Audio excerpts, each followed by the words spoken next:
Industrial Bank was founded in 1934 by my grandfather and 7 other African-American men right here at 11th and U Street, Shaw neighborhood. One of the first things that we did was finance homes for people trying to buy homes, start businesses in this community. When I come to work, I think about the businesses that I can bring financial assistance to so that we can look at that business growing from 1 or 2 employees to 10 to 20 employees. We finance people's first homes. We've saved businesses by being patient.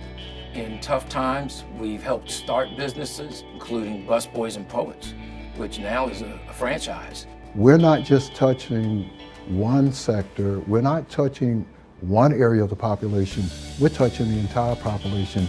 So I'm dealing with the squeegee kids on the corner all the way through to that corporate executive.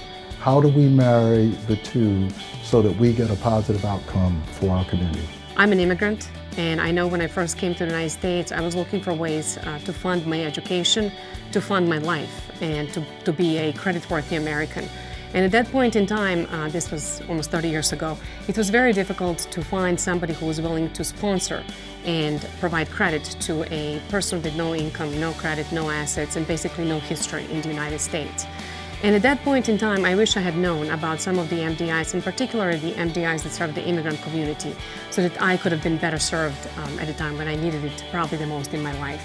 And as I look at the needs of the communities where these banks are, I understand that for a lot of people in those communities, this is the only channel to having financial services and being able to get credit. One of the roles that Harbor will continue to do, as I think many community banks and MDIs around the country will do, they've got to be catalytic, they've got to be pioneering. Many of the larger institutions are not going to be the first in to change the community. We were the first bank in Canton.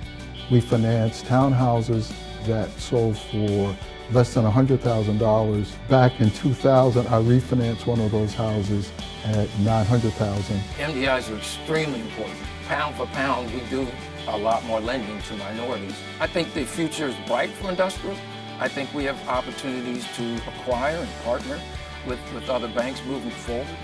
The challenge is going to be, how do we deliver service in a technological way that's cost effective to us and also can provide what we need to provide to our customers. The FDIC stands ready to preserve and protect MDIs. They are the lifeblood of their communities.